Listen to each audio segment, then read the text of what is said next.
네, 안녕하십니까. 오늘 2024년 9월 7일 토요일입니다. 9월의 첫 토요일 찐시황 바로 시작을 하면서 Hello everyone 이라고 힘없이 시작을 해야 될 것 같습니다. 어렵습니다. 네, 죽겠습니다.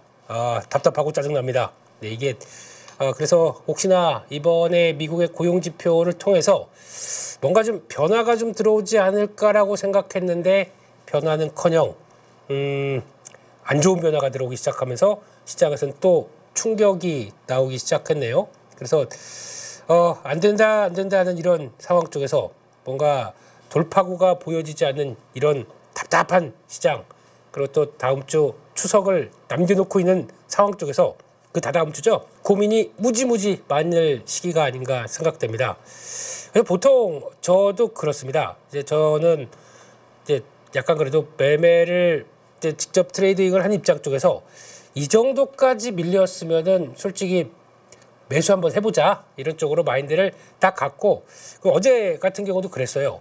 특히 제가 본 한 2530선은 일단 여기는 지키는 자리다 생각해서 이 정도에는 한번 붙어보자라고 생각하면서 대응을 하려고는 했지만 왠지 손이 안 나가더라고요. 그리고 특히 여러 가지 지금 나온 정황상, 그리고 제가 현금에 대한 얘기는 상당히 좀 오래전부터 드렸을 겁니다. 그래서 저 사람은 나오면 맨날 무슨 현금 확보하래 뭐 이런 얘기만 하고 있어, 에이 짜증나 라고 생각하셨던 분들도 많으시겠지만, 심지어는 이번에 2차전지가 막 달리고 있는데 왠지 현금을 바이앤홀드로 하는 입장 쪽으로 대응하기가 전혀 싫더라고요. 그럴 만한 주변 환경들도 아닌 것 같고, 그래서 이번엔 그냥 강하게 수급 들어오고 패턴 쭉 움직인다 그러면 하는 게 맞긴 맞는데 그것마저도 패스했습니다. 그만큼 저는 지금 시장을 바라보는 입장들이 불안 요인들이 좀 더 커서, 그러니까 여러 가지 우리나라 문제는 분명히 있습니다. 뭐 이런 쓰잘데기 없는 금투세 가지고 저희 시달리고 있는 가운데 해외 쪽에 나오는 여러 가지 변수들도 보게 되면 만만치 않은 게 지금 다가오고 있다고 생각되다 보니까 액션을 전혀 못 하겠더라고요. 그래서 그냥 현금만 이만큼 쏴놓고 시장을 바라보고 있는데, 그러면 이제 저 같은 입장 쪽으로 보게 되면 주식을 베팅을 할 때가 온다라고 생각하고 기다리고 있는데 그 시점에 대해서 자신감이 점점 떨어지고 있다 보니까 아무 액션도 못 하고, 솔직히 주식시장 주식 좋아하고 매매 정말 좋아하는 저의 입장으로서 요즘같이 그냥 손가락 이렇게 쭉 빨고 아침에 잠깐 매매하고 끝날 정도로까지 본다, 그럼 정말 지루하고 심심해요. 그럼에도 불구하고 저를 뭔가를 못하게 하는 이 시장의 상황들을 봤었을 때 좀 그렇게 생각이 듭니다. 이거를 뭐라고 설명을 드릴 수는 있죠. 뭐 여러 가지 내용들, 뭐 고용지표나 이런 거 쭉 봐서 설명을 드릴 수 있죠. 근데 제가 느끼는 딱 하나는, 이거 지금 주식 사면 안 된다라는 느낌이 같이 들어서 이제 그렇게 말씀을 드리는 건데, 중요한 거는 분명히 살 때가 옵니다. 살 때가 오는데 그때는 또 있는 현금 다 갖다가 돈을 할 겁니다. 근데 그게 지금이냐, 이렇게 빠진 지금 상황이냐, 여기서는 지금 답을 못 하고 있기 때문에 저도 답을 찾는 과정이다라고 생각하게 되면, 일단은 여전히 또 이런 얘기 나와서 부정적인 얘기 이런 거 드리고 싶지 않습니다. 그리고 또 요즘 보면은 유튜브에 급락 뭐 그래서 앞으로 여기까지 빠진다 뭐 이렇게 나오는 내용이면 조회수가 폭발하더라고요. 근데 저 그런 조회수 안 늘어났으면 좋겠습니다. 저 그렇게 말씀드리고 싶지 않기 때문에. 근데 하지만 시장은 대응할 땐 분명히 대응해줘야 됩니다. 근데 지금은 아닌 것 같아서 여전히 마음 아프고, 여기까지 빠져서 또 그동안에 팔아야 되는데 좀 반등하면 팔아야지 하고 생각하셨던 여러분들의 마음, 그리고 또 아직까지 주식 못 팔고 여기까지 와서 괴로워할 주말의 마음을 생각하게 되면 저도 답답합니다. 답답하지만 그래도 이럴 때는 현실을 직시하고 지금 나오는 시장 내용이 뭔지, 그럼 이걸 가지고 앞으로 어떻게 대응해야 될지 여기에 포인트를 맞추면서 일단 설명을 드리고 말씀을 드리도록 하겠습니다.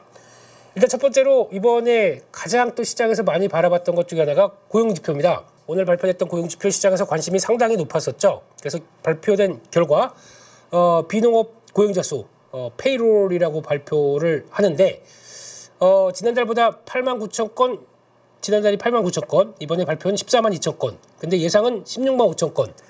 다르죠? 근데 분명히 좋아지기 시작했고 그래도 한 10만 건 이상이면 괜찮겠다라고 바라보고 있는데 이게 아니라 보통 이제 미국에서 그래도 기준으로 많이 삼았던 건 20만 건 전후에서 이제 점점점 내려온다라고 해석을 하다 보니까 16만 5천 건보다 좀 멀어졌다는 쪽에서 시장이 이렇게 반응했네요. 처음에는 이거 발표하고는 주가가 그래도 반등하려고 살짝 하다가 저는 이렇게 딱 보고 아닌가 봐. 야, 아니래. 뭐 이런 느낌 들면서 쭉 밀렸고요. 실업률은 또 하락했습니다. 4.3에서 4.2. 그러다 보니까 괜찮은 지표인데도 시장이 그렇게 반응을 안 했다는 거. 이게 이제 가장 중요하고요. 어제도 제가 연합뉴스 경제TV에 가서 그런 얘기를 드렸거든요. 고용 지표가 발표가 됐었을 때 일단 생각보다 괜찮게 발표됐는데도 이 시장이 하락하면 어떡하겠냐. 시장이 안 좋게 반응했었을 때 그거에 따른 그 흐름이나 좋게 발표했는데 시장이 그래도 긍정적으로 나와도 한국 시장은 그렇게 반영 안 할 가능성들. 왜 이런 얘기를 드리냐면은 지금 시장에 대한 분위기가 그대로 반영되고 있기 때문에 축을 그렇게 바라보면서 움직인 거예요. 왜냐하면 이것도 어떤 미국 시장이나 나스닥 시장의 동향들이 같이 연결되다 보니까 그렇게 볼 수밖에 없었던 기조라고 봐야 될 것 같고요. 또 세밀하게 보게 되면 이게 그러면 그 건설 쪽에서 34,000 증가 그리고 또 레저 접객업 위쪽이 46,000. 자세히 보게 되면 건설 쪽 늘었습니다.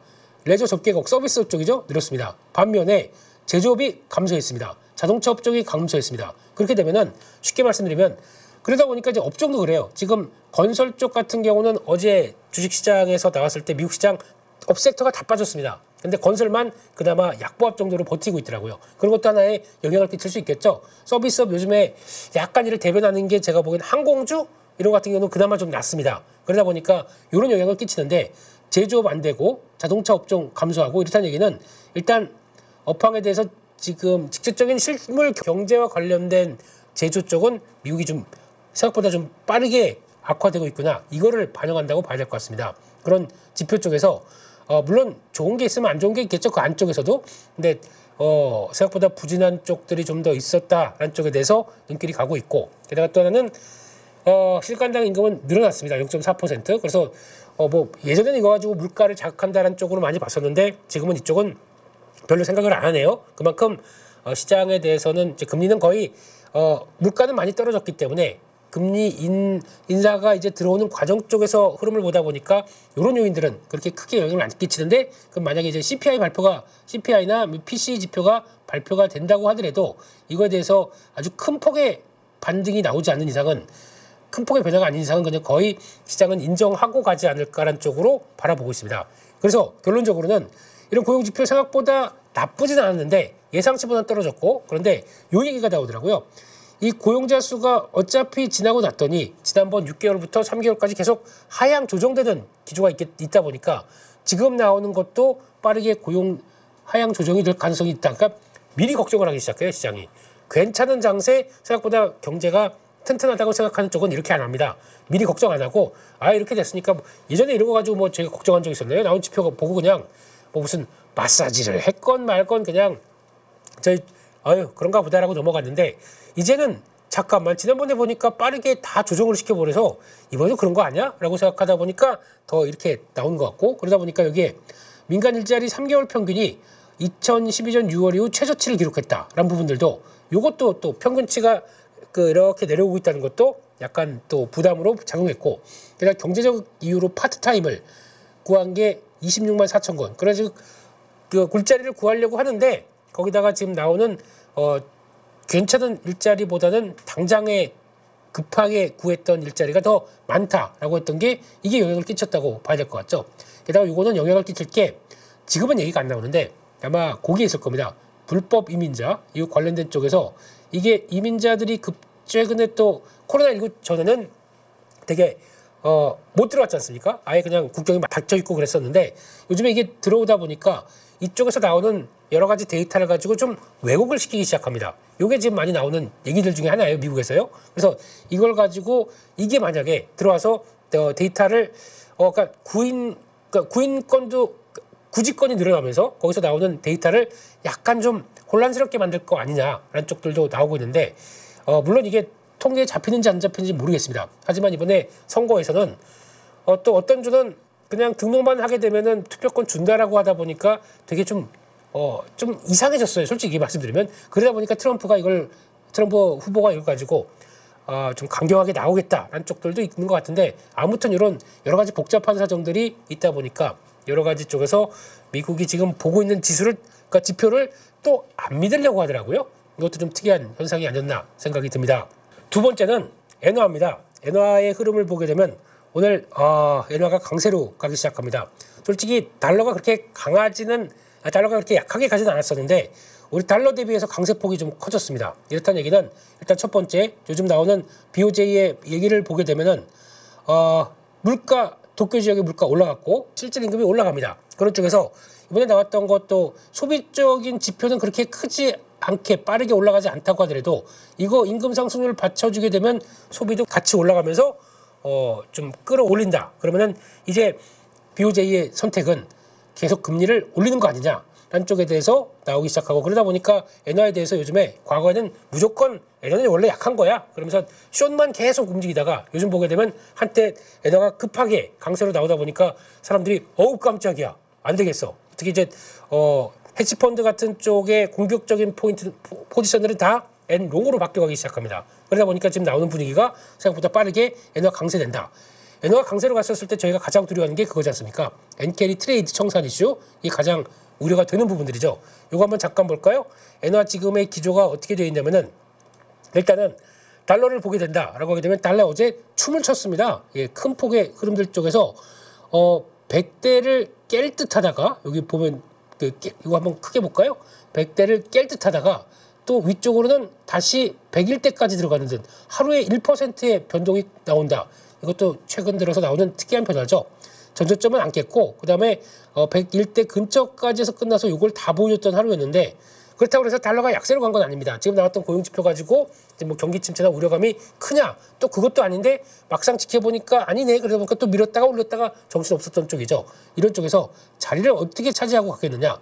만약에 여기서 달러를 약세로 가기 시작하면서 나온다는 얘기는 금리나 인정. 근데 경기 침체도 미국에서 생각보다 좀 반영이 되네라고 하게 되면 달러가 약세로 가기 시작하겠죠. 이런 부분들을 앞으로 체크를 해야 될 것 같고, 달러가 약세로 가면서 그러면 상대적으로 원화가 강세나 신흥국 통화가 강세를 가는 걸 가지고 저희가 기뻐하는 상황들이 못 됩니다. 왜냐면 지금은 어떤 변화가, 큰 대변화가 나오고 있는 시점들. 그러니까 즉 미국은 계속 이제 금리를 올렸다가 이제 내릴 시점으로 되고, 일본 쪽은 오히려 계속 엔저 쪽으로 가다가 이게 올라오기 시작하고, 그러니까 금리 차이가 미국은 내려가고 일본은 올라가고 하는 차이에서 나오는 여러 가지 단기 자금의 복잡한 상황들, 그럼 단기 자금이 꼬이기 시작합니다. 그런 쪽에서 여파들이 시장에 어떻게 미치겠느냐, 이게 지금 단기적인 관점 쪽에서의 변화라고 봐야 되겠죠. 그러다 보니까 이를 대응하는 쪽에서, 그러면 엔캐리가 청산되고 그쪽에서 다시 뭐 재조정되는 과정 쪽에서 시장은 이런 영향들을 받는 과정들, 이게 지금 나오는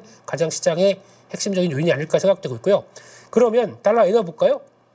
지금 관점 쪽에서 제가 그 얘기를 한번 드렸었거든요. 요 145엔대 라인, 제가 뭐 다른 일본에 가봤습니까? 미국에 가본 적 있죠. 일본도 가본 적은 있지만, 네, 거기서 뭐 특파원이 돼서 뭐 자세한 내용들을 모른다고 하더라도 차트만 보고라도 지난번 나왔던 요 자리 쪽에서 145대를 쉽게 이탈하게 되면 한 번 더 충격이 올 텐데 라는 생각이 들어서 요 얘기를 되게 많이 드렸을 겁니다. 근데 지난번에 장 시작 전에서도 말씀드렸지만은 엔화가 이렇게 급하게 두 번에 걸쳐서 또 강세로 내려온다, 이거 좋은 신호 아닙니다 라고 말씀을 드렸던 이유가, 추가적인 엔캐리에 대한 부담감이나 우려감들이 다시 나올 수밖에 없는 이런 상황이라고 하게 되면, 자세히 보시게 되면 지난번 저점대 있죠, 여기를 지금 이탈하려고 합니다. 여기를 다시 한번 툭 충격 주고 또 들어오려고 합니다. 이거 좋은 상황이 아니죠. 우려감이 좀 큰 거죠. 그렇게 반영하고 있고 고점이 이렇게 내려오고 있고, 그러면 이런 삼각수렴 쪽에서 여기까지 왔다가 지켜서 올라간다고 하더라도 또 144가 저항이에요.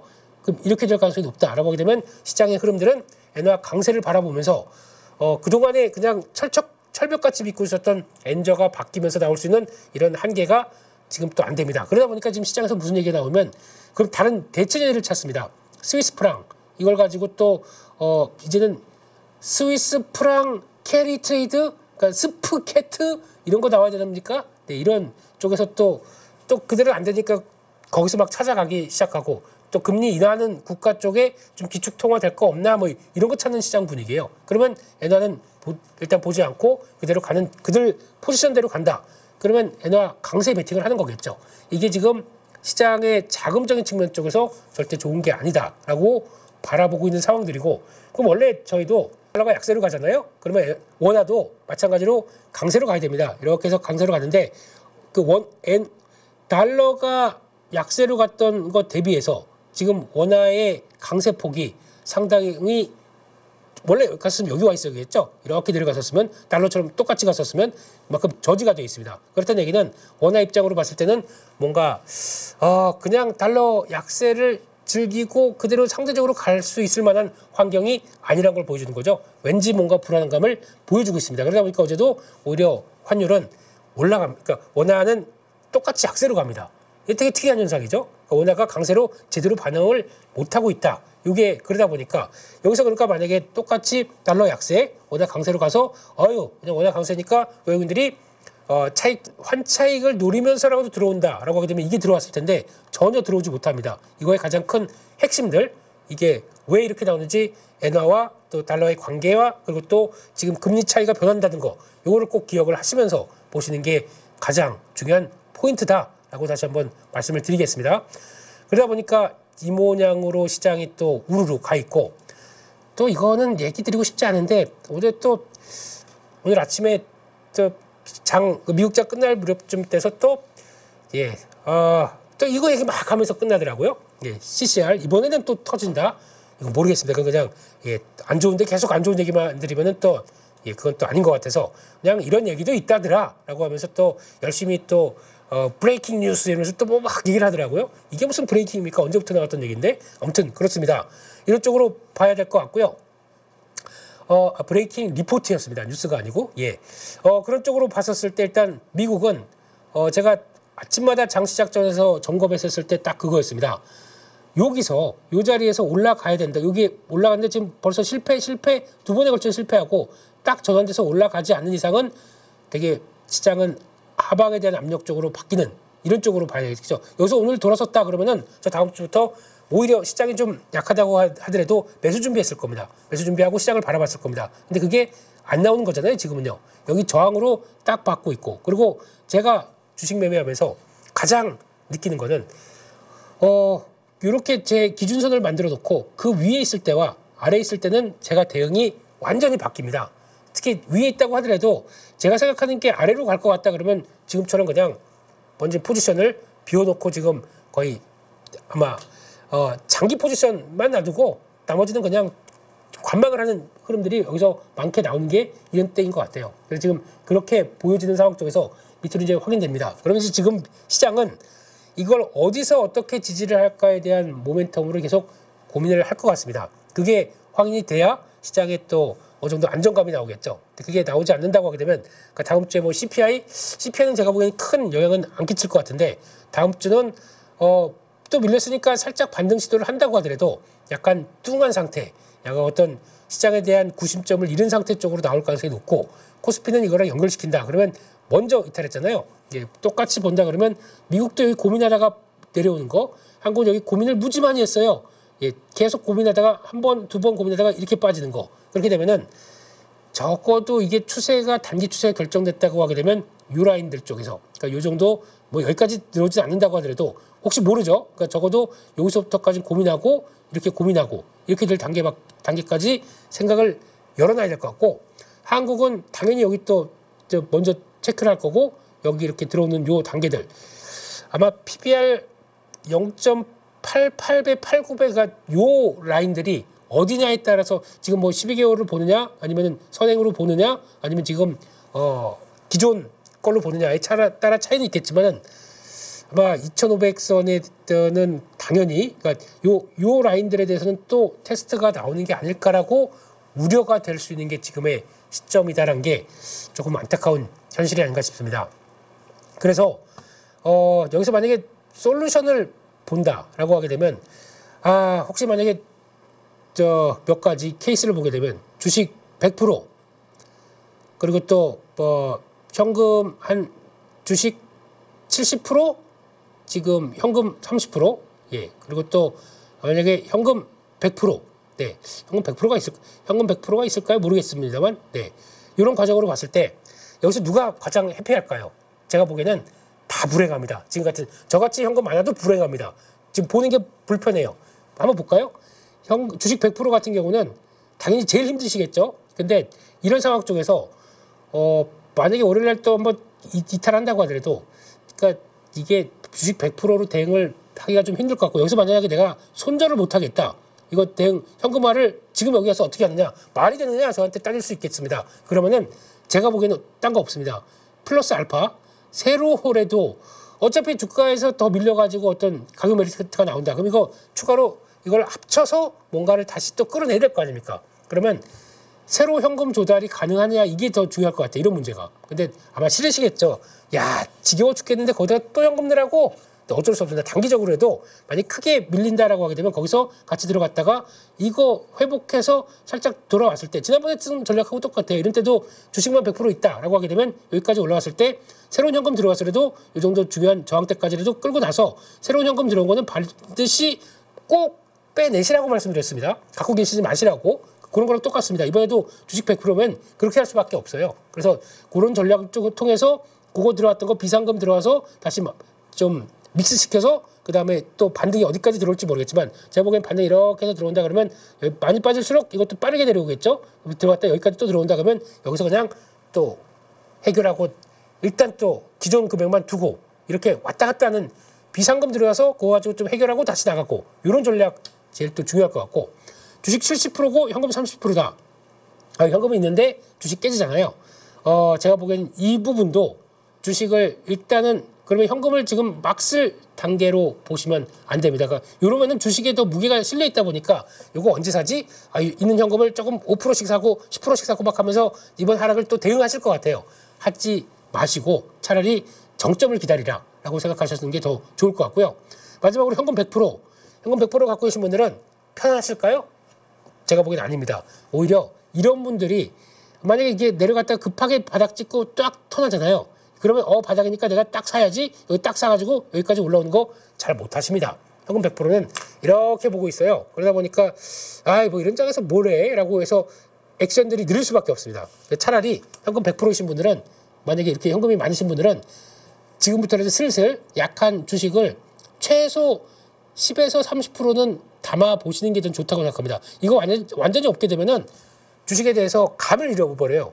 현금만 있다 보면. 그러면 이런 종목들이 빠지고 내려오는 것에 대한 감들이 없다 보니까 그냥 현금 100%는 계속 현금 100%가 될 수밖에 없습니다. 만약에 그럼 여기서 반등이 나온다, 이만큼 나왔다고 하게 되면 이게 진짜인지 아닌지 감각이 없고, 나 안 사. 근데 점점점 올라와서 여기까지 올라왔다. 안 사. 이렇게 돼버리는 거죠. 그렇기 때문에 주식이 아예 없으면 그것도 안 된다. 한쪽에서, 이런 관점 쪽에서 가장 좋은 거는 현금 가장 이상적인 건 지금 현금 70%, 주식 30%가 아닐까. 그냥 제 생각입니다. 뭐 그냥 이 정도가 그나마 지금의 가장 좋은 포지션이 아닐까. 그리고 가장 해피한 포지션 인버스라고요. 네, 저는 아니라고 생각합니다. 인버스도 물론 갖고 계신 분 축하드리고 방향 잘 보셨습니다. 근데 인버스 같은 경우는 갔다가 빠져나오고 또 다시 그러니까 곧버스를 빠져나와서 다시 레버리지로 턴하는 쪽으로 바꾸는 이런 쪽들이 또 되게 어렵지 않습니까? 그렇기 때문에 또 무조건 인버스 갔다가 반등한다고 하더라도 나 수익권이니까 버텨야지, 이런 거 말고 아마 이것도 또 갖고 있는 것 자체도 더 애매한 상황들이겠죠. 그래서 아마 이것도 잘 대응을 하셔서 타이밍을 보시는 게 좋지 않나 싶어서 그렇게 말씀드렸고, 결론적으로는 제가 지금 드는 생각은 밀립니다. 밀리는데 언제 어디서 어떤 모멘텀을 가지고 시장이 반등을 해서 여기 우리 저점이니까 자 힘내자 다시 일어서 하고 이렇게 올라오는지가 계속 중요하거든요. 근데 그게 아직은 보이지가 않기 때문에 이런 상황들이고, 시나리오는 몇 개를 갖고 있는데 지금 말씀드려봐야 무슨 의미가 있겠습니까? 그래서 지금은 이렇게 내려오고 있는 과정 쪽에서 얼마큼 리스크 관리를 잘하느냐, 그리고 이걸 가지고 다시 밑에서 아니면 지지권이 확인됐었을 때 그걸 시장을 또 빠르게 전환시켜서 다시 이거를 비중 늘려가는 과정을 보는 게 얼마나 좋겠느냐. 지금 제가 보기에는 한국 증시는 싼 종목 속출입니다. 이거 참 지금 사서 금투자 해결되고 시장 안정만 되기 시작하게 되면 다시 빠르게 전환될 종목들, 그리고 그런 흐름들을 보여주는 섹터 종목들이 너무 많아서 걱정이에요. 그러니까 사고 싶어 죽겠는데 이 상황 보게 되면 못 사고 있는 이런 상황들. 그렇기 때문에 지금은 결론적으로 말씀드리게 되면 다시 waiting for the time. What? 때를 기다려야 될 것 같습니다. 시간을 좀 기다려야 되겠다라는 쪽에서 좀 계속 지수하고 바라보는 게 일단은 맞겠다라고 바라보고 있습니다. 이 상황 쪽에서 또 가장 저희가 괴로워하는 게 반도체, 그리고 또 시총 상위 종목들 한번 볼까요? 그렇게 봤었을 때 지금 시장에 대해서 전혀 좀 대응이 안 되고 있다 보니까 지금 나올 수 있는 상황들, 시총 상위 종목들의 흐름을 보게 되면 삼성전자, 와 무슨 여기까지 와버리면서 들어와 있고, 그러니까 이걸 한번 구분을 해보게 되면 일단 반도체, 이 반도체 같은 경우는 지금 변화가 나와야 될 게 뭔가 돌파구가 마련돼야 되거든요. 지금 같은 D램 가격 자체가 물론 DDR4라고 하더라도 고점에서 이렇게 고정가격 가격이 이렇게 위탈되고 있다. 시장에서 되게 썩 좋은 모습으로 안 보고 오히려 사이클에 대한 걱정을 하지 않습니까? 이렇게 되기 시작한다라고 하게 되면 뭐 미국이나 TSMC는 지난주 금요일날 올랐잖아요. 얘기가 안 됩니다. 저희는 메모리 반도체니까요. 일단 저희가 반도체라고 쓰고 원래는 앞에 이걸 써야 되거든요. 그런데 이거는 D램 가격이나 관련된 수요에 대해서 영향을 받는다라고 하다 보니까 지금 나오고 있는 HBM 그리고 거기다가 또 AI 이쪽들은 쑥 들어가 버렸어요. 이게 원래 돼서 플러스 알파를 작용하는데 그거를 플러스 알파로 인정을 안 해주고 이 D램 가격과 함께 어떤 업황 사이클에 대한 얘기만 지금 나올 수밖에 없는 게 지금의 현실인 것 같습니다. 그럼 이게 안정화되고 수요에 대해서 그러면은 PC나 아니면 스마트폰이나 이게 이제 터나서 강력하게 다시 수요로 돌아온다. 그래서 D램 가격을 올린다라는 쪽에 대한 시그널이 나올 때까지는 이럴 수밖에 없는 거죠. 그게 지금 바라보고 있는 게 강조드렸듯이 아이폰이다. 이거 아이폰 팔려서 애플만 좋은 거 아니야? 아닙니다. 국내 반도체 회사들 삽니다. 이게 이제 첫 번째고, 두 번째는 제가 한때 그런 얘기도 잠깐 드렸어요. 중국에서 많이 쫓아오고 있어요. 근데 중국에서 오는 거는 솔직히 지금은 걱정을 안 합니다. 근데 중국도 지금 반도체 장비 막 끌어다가 지금 손쉬운 게 솔직히 메모리 아닐 거예요. 메모리 쪽이지 않을 거예요. 아닙니까? 손쉽다기보다 빠르게 쫓아올 수 있는 쪽은 그쪽이다라고 하게 되면 지금 열심히 중국에서 일을 끌어올리고 있는데 지금 기술 NO, 뭐 어떤 디테일 NO, 양으로 승부하겠다라는 쪽에 중국 특유의 그 무대포 지금 들어오고 있는 상황들에서 돈 막 쏟아부으면서 들어오고 있는 상황 쪽에서 이게 얼만큼 또 성과를 내느냐에 따라서도 메모리 반도체에 대해서 또 앞으로의 좀 목에 좀 잠재적인 위협이 될 수 있다고 생각하는데 아직은 걱정을 안 하지만은 나중에 가게 되면 또 빠르게 따라온다. 또 치킨 게임 해야 돼요. 그거에 대한 또 비용들은 고스란히 또 저희가 감수를 할 수밖에 없기 때문에 이런 것들도 한번 계속 또 생각을 해야 된다라고 봐야 될 것 같고요. 2차 전지 같은 경우는 지금 쪽에서 많이 움직였습니다. 근데 제가 왜 2차 전지 쪽을 또 빠르게 플레이를 안 하면은 다른 거 안 만약에 사게 되면 LG 에너지 솔루션을 샀을 거예요. 근데 제가 어떤 얘기 들었냐면 이거 딱 보시면서 42만 원 저항입니다. 요 이전이 조금 더 간다고 하더라도 제가 알고 있는 두터운 저항 중에 하나입니다. 이거 쫓아가서 살 때 아닙니다라고 말씀드렸어요. 그래서 여기서 못 산 게 제가 뭐 아예 사기가 싫었고, 그런데 그런 쪽에서 이렇게 들어온 거는 쫓아갈 자리가 아니고 여기선 혹시 욕먹을지도 모르지만 파십시오 이렇게 말씀드렸거든요. 줄였다가 다시 보시는 게 좋겠습니다라고 말씀드렸던 이유는 중기 저항권에 들어왔는데 여기서 들어왔을 때 펀더멘탈의 변화가 들어오면서 같이 확 크는 모습들이 나와야 돌파를 강하게 하겠죠. 지금 펀더멘탈보다는 약간 연말에 가면 4680 배틀을 통해서 뭔가 보여주지 않을까 이런 쪽에 대한 기대감이었기 때문에 이거는 아마 더 강하게 움직이는 저는 어려웠을 것이다 라고 생각을 하고 있고, 그러다 보니까 이거는 또 어떤 의미는 지지권 들어온다 그러면 살 준비를 해야 되겠죠. 제가 보기에는 38만 원대? 이 정도쯤에서 잘 지지하는지 보고 37만 원, 8만 원대 정도쯤에서 다시 한번 기회를 저는 노려볼까라고 생각하는 그런 상황들입니다. 다른 거는 소재 쪽은 지금 못 살 거예요. 그래서 그렇게 한번 보시고 대응해야 될 것 같고, 또 다음은 바이오. 지금 세 개의 축이잖아요. 바이오 쪽인데 바이오는 그냥 뭐 옛날과 달라. K바이오 많이 바뀌었어요. 라고 얘기를 하지만 제가 보기엔 바뀐 게 하나도 없어요. 똑같은데 무슨 바이오가 바뀌었다고 얘기하십니까? 그리고 지금 같은 때 바이오 금리 인하가 똑같은 스토리 인하가 되니까 이거 지금 가는 추세 계속 간다. 말도 안 되는 소리 하지 마시고요. 바이오도 똑같습니다. 많이 오르면은 저항 받습니다. 저항 받는데 저희가 가장 많이 얘기할 때가 이제 그런 거 있죠. 막 올라가서 고점 딱 떠서 차트가 이쁘네 라고 와 바이오도 이제 세상에서 뭐 성과가 났으니까 바뀌어. 절대 아니라고 말씀드렸지 않습니까? 그때는 조심해야 될 때 누구나 저 나와서 제가 바이오 얘기 했지 그랬지 막 얘기하면서 나올 때 그때는 주가는 다 이렇게 가 있어요. 조심하시라고 말씀드릴 때가 그때입니다. 다 그렇게 변하지 않습니까? 그러니까 그런 때에서 사고 싶은 거를 참으셔야 돼요. 안 그러면 꼭 고점 잡습니다. 바이오는 특히 더 그래요. 그렇기 때문에 바이오 괜찮은 거 알고 지금 저도 바이오 현금만 많은 상황 쪽에서 바이오는 있는데 조절을 하죠. 비중을 조절하고 그다음에 다시 분위기가 이렇구나 그러면 다시 밑에서 살 준비를 그러니까 정리하고 다시 눌림목에 살 준비를 하는 거죠. 그렇기 때문에 바이오도 항상 또 변동이 무지 큽니다. 그런 쪽에서 그나마 변동이 좀 덜 큰 게 알테오젠이에요. 시가총액 상위로 올라오다 보니까 그렇다고 하더라도 알테오젠도 마찬가지로 이것도 그냥 그냥 쭉 하고 계속 달립니까? 아니거든요. 지금 보면은 이런 식으로 눌림목도 들어오고 갔다가 이런 눌림목 들어오고 이게 완성됐나? 라는 쪽인데 완성이 조금 덜 됐을 수 있겠죠. 또 여기 또 찍을 수 있겠죠. 그러니까 이런 중요한 지지권 쪽으로 안쪽으로 들어오는데 꼭 좋다고 그래서 이런 때 사시지 마시라고 좀만 기다리시게 되면 안쪽으로 좀 눌림목 들어오는 그 묵직한 알테오젠도 여기까지 들어온다. 나머지 종목은 어떻겠습니까? 그러면 더 심하겠죠. 지금 유한양행 이런 거 한번 볼까요? 네. 이렇게 들어와요. 이런 때 사고 싶잖아요. 솔직히 이거 강력한 거래 들어오면서 신고가를 다 돌파했어. 월봉상에 이런 강한 종목들은 다시 오지 않을 기회야. 다시 오는데요. 네, 그러다 보니까 너무 이런 데 심취해서 이거 가다 보니까 이런 데 막 무리해서 사신다. 다 합니다. 유한양이 좋은 거 다 합니다. 근데 저희는 좋지만 그러면 시장의 상황과 함께 좀 적당한 때를 노려야 되겠죠.